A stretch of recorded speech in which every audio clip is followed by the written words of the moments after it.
So you come out one day and see that your squash is wilting. Kind of looks a little sad. You know it's not because of lack of water. It's got plenty of water. So what could be the cause? Start looking around and you see some damage on the stem. And you notice right there, those little brown spots. Those are the eggs of your culprit. Closer look and you see some yucky stuff coming out of the stem somewhere else. That's frass. And this is the bugger that just took out your squash. This currently tiny little grub. That's not going to stay tiny. That's a squash vine borer. Now, I'll link a video I made last year about digging the squash vine borer out of squash by doing squash surgery. So you can take a look at how to do that. I've already dug it out of the squash that I found it in, so let me show you.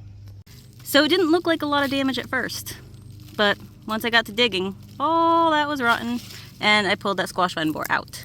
So, since that looks pretty gnarly and you're wondering, how is a squash going to survive this? Well, let me show you something.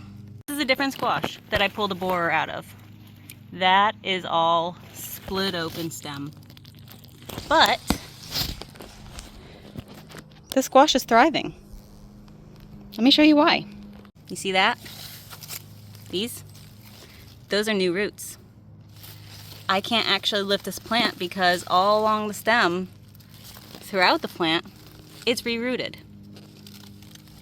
Most, if not all squash, summer squash varieties, will actually re-root wherever they make contact with the soil. So once you've done your squash surgery, go ahead and bury that stem. It'll re-root and the plant will keep surviving. Now, I've had more than once, by the end of the season, squash have no connection to their original root system, be completely cut off where the vine borer cut through them, but had re-rooted further along the stem and the plant survived. Now, surprisingly, I actually made it further into the season before the vine borers got into my squash. Whew. Japanese beetles, of course, because I'm standing under the beans for shade, but I'm gonna move. That's better. Okay, so like I was saying, now we've got caterpillars. I was saying, my plants usually succumb to squash vine borers a lot sooner than they have this year, but this year I kind of adopted a more hands-on approach instead of waiting for the damage to happen and just relying on sprays. Every couple days, I went out and checked every single one of my plants along the stem of the leaf and the vine of the plant for the little brown eggs. And every time I saw one, scraped it off. The moth of the squash vine borer grub is a daytime flying moth that lays eggs throughout the day. She kind of looks like a wasp with a red or orange abdomen area. I'll post a picture so you can see what she looks like in case you want to try to catch her. But those eggs take 7 to 10 days to hatch. So if you can catch them and scrape them off before they have a chance to hatch, then the grub that hatches from those eggs is not going to get into your plant.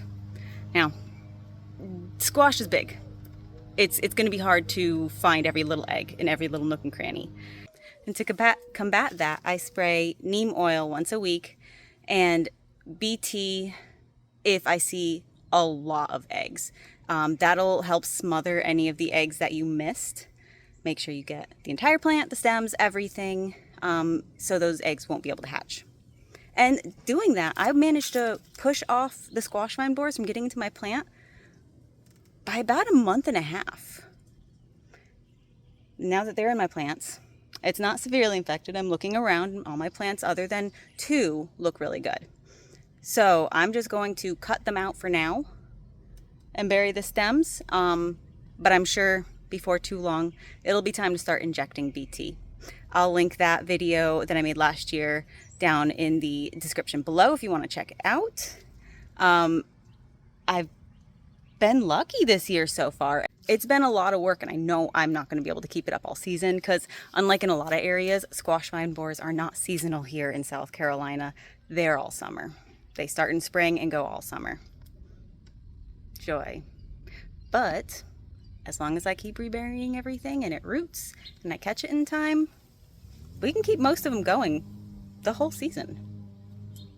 The bugs are bad today. So everything else looks like it's doing pretty good. But I'll be injecting here before too long because it's about that time. I hope this helps with squash vine borer season for you. It seems to be helping better this year than any other year, and I've kind of adopted methods as I've gone along. So if you have any questions, let me know, and I'll see you next time.